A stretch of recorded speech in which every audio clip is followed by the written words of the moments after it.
sa aming buhay mag-aaral.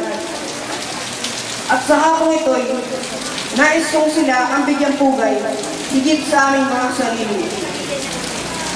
Ang aming pamilya, sa aming mga mahal na magulang, na bagamat mahirap ang buhay, ay hindi sila nawalang ng loob upang itaguyod ang aming pag-aaral. Hindi man nila sabihin, saksi kami sa mga pagtitiis upang masiguro nilang sa bawat pagpasok namin sa paaralan ay busog ang aming tiyan, may baon at pambili ng iba pang pangangailangan. Pinalimutan ng aming mga magulang ang kanilang sarili, masiguro lang na kami yato sa araw na ito at matunghang hawak ang tagumpay. Sa pamahalaan, na walang sawang naghahanap ng paraan upang kaming mga kabataan ay tunay namang maging pag-asa ng ating bayan sa kinabukasan. Salamat po, sapagkat naging magaan ang aming paglalakbay mula sa kadiliman ng kawalang malay patungo sa nilalang na may karunungan mula sa Diyos at kakayahang mag-aangat sa aming pamumuhay. Ang mga suportang scholarship, gamit pagpaaralan at iba pa, ay nagsilbing sagon namin laban sa mapanghamong alon ng kasalatan. At siyempre, ang aming pangalawang tahanan, ang paaralan, na kung saan nasubukan namin ang aming pangalawang mga magulang, ang minamahal naming mga guro.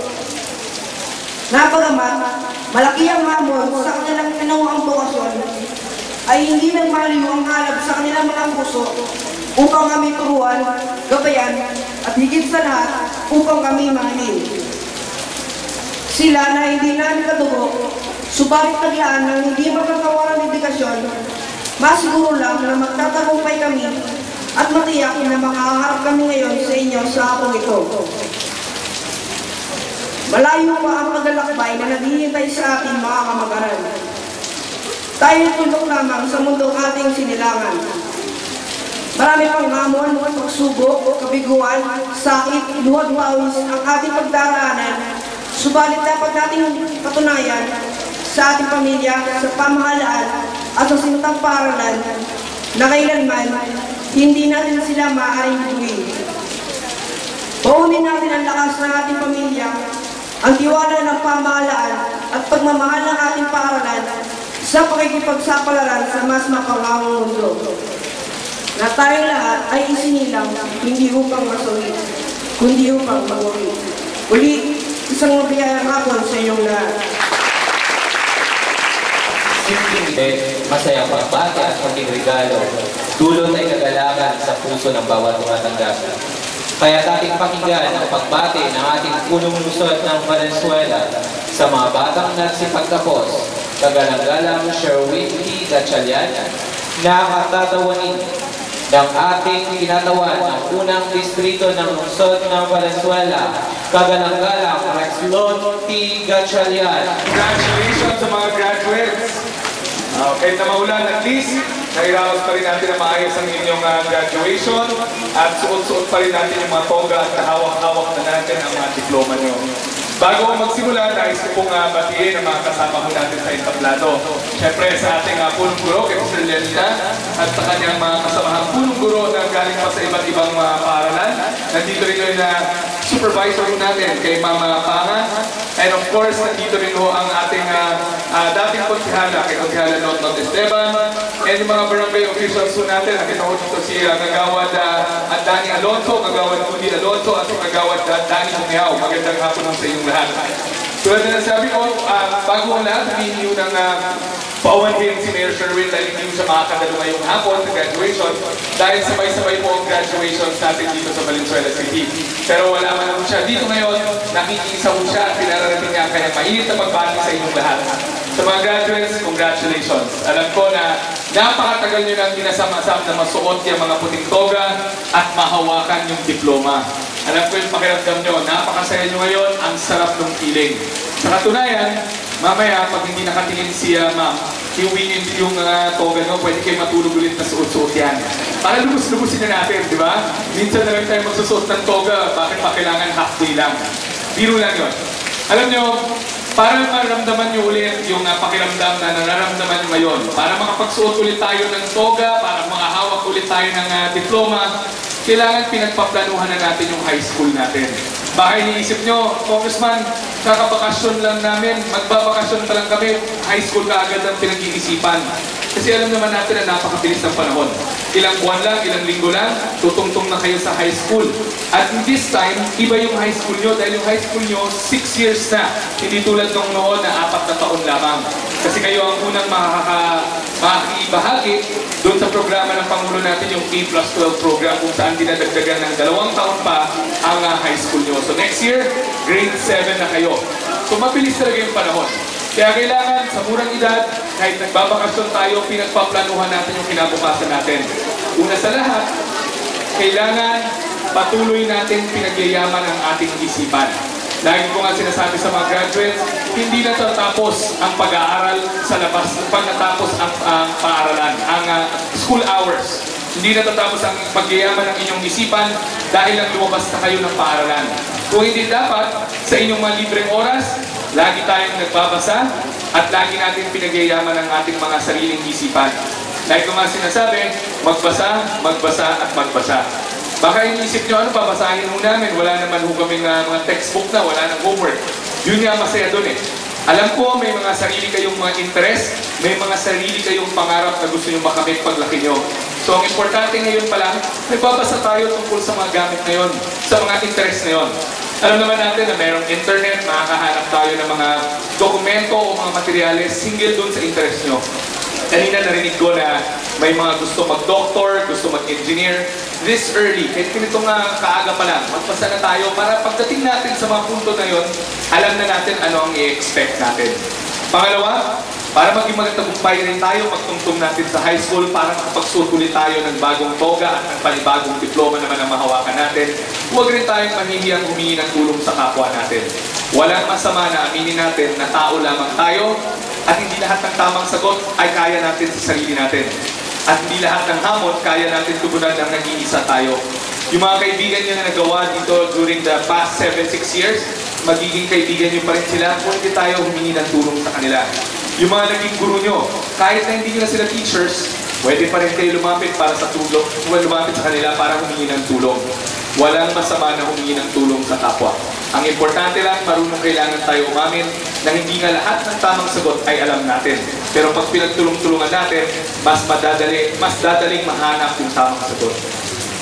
Nais ko rin nung samantalin yung pagkakataon, i-congratulate yung mga magulang na kasama natin ngayon sa bulwagan na to. Congratulations po sa inyong lahat.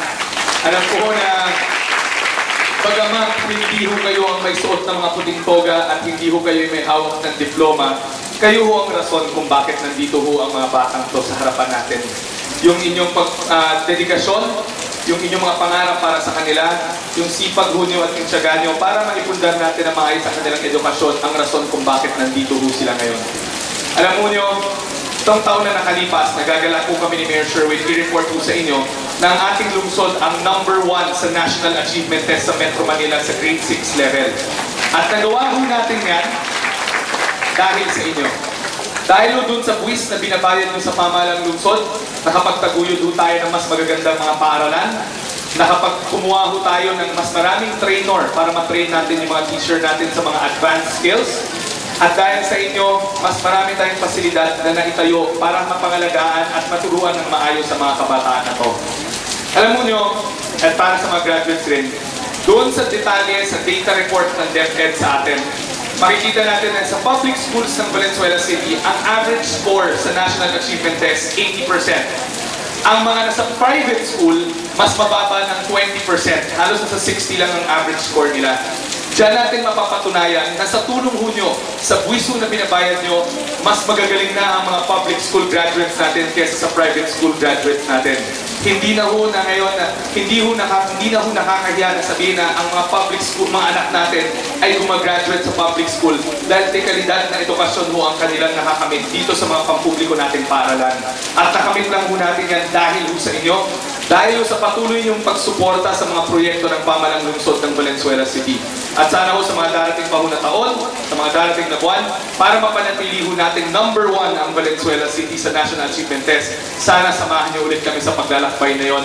Sana suportahan pa rin ho natin ang mga programa natin para ho siguraduhin na masisigurado natin na ang lahat na papasok pa dito sa Doña Ata Elementary School magkakaroon ng magandang edukasyon. At sa mga guro at non-teaching staff sa pamumuno ni Mr. Leonita, nais ko rin samantalin ng pagkakataon magpasalamat sa inyong lahat. Maraming salamat dahil alam namin na ang araw na to naging realidad dahil sa inyo. Maraming salamat dahil alam namin na kahit mahirap magturo sa pampublikong paaralan, nandyan pa rin kayo. Maraming salamat dahil kahit alam namin na napakababa ng sweldo ng mga guro, nandyan pa rin kayo. At maraming salamat dahil tumayo kayo bilang mga pangalawang magulang na mga kabataan dito sa Valenzuela City. Makakaasa ho kayo na sa mga darating pang buwan, sa mga darating na taon, sama-sama natin ulit na itataguyod ang mga kabataan ng Valenzuela City. So hindi ko na upahabain pa sa mga graduates. Congratulations sa inyo, sa mga magulang at sa mga guro. Maraming salamat. Isa pang pagbati ang hatid sa atin ng ating kinatawan ay kalawang distrito ng lungsod ng Valenzuela, kagalang-galang magtanggol di Gunigundo, na kakatawanin ni Konsehala Lotlot Esteban. Salamat po sa ating congressman na single ba? Si Congressman Dex Gatchalian, sa ating pong councilor Lori Natividad Borja, sa ating pong punong guro, si Sir Roberto Leonita, sa ating pong supervisor, si Ma'am Teresita Para, at sa lahat ng mga graduates, mga magulang, muna po maganda at maulan na hapon po sa inyong lahat. Mga bata, alam niyo ba yung iPhone? Para mahina. Alam niyo yung iPhone? Alam niyo rin yung iPad? Alam niyo rin yung Apple laptop computer? Alam niyo rin kung sino may-ari nito? Hindi po. Ang may-ari po nito ay isang tao na kailan lang ay namayapa na o namatay na. Siya si Steve Jobs. Si Steve Jobs ay isa sa tinuturing na isa sa pinakamayamang tao sa mundo dahil sa technology na kanyang inihandog sa mundo na gagamitin nyo at ginagamit sa susunod na henerasyon. Pero si Steve Jobs, bagamat siya ay naging popular at naging mayaman at naging matagumpay, hindi siya ay dumaan din sa mga failure sa buhay, sa mga pagsubok. Una-una, si Steve Jobs ay isang ampon. Siya ay isang ampon. Siya ay pinaampon ng kanyang mga tunay na magulang. Pangalawa, si Steve Jobs din ay hindi nakapagtapos ng college. Nakatapos na siya ng vocational course. Dahil hindi na kayang hustisan nung mga umampun sa kanya yung pagkakaroon niya sa college.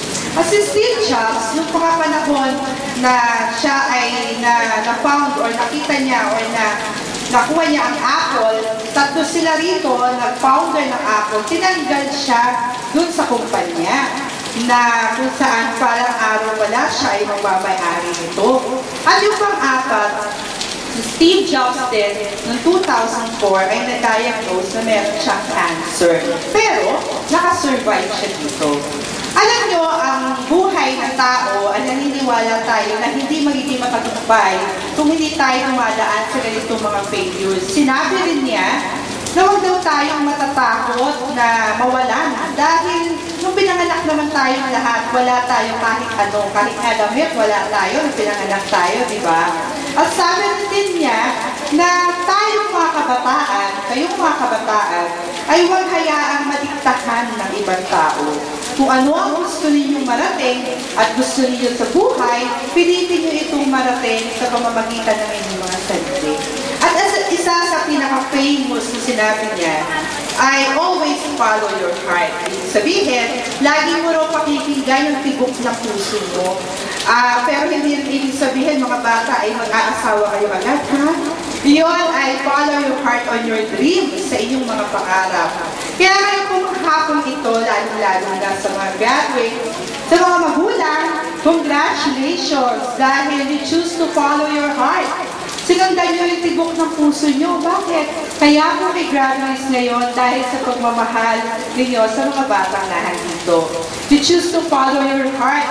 Yung pagmamahal din kung iyon ang dahilan kung bakit nagsusumikap kayo, tapos maabot nila yung kanilang mga pangarap. Sa mga teachers, congratulations dahil you choose to follow your heart too. Sinunod niyo po ang tibok ng inyong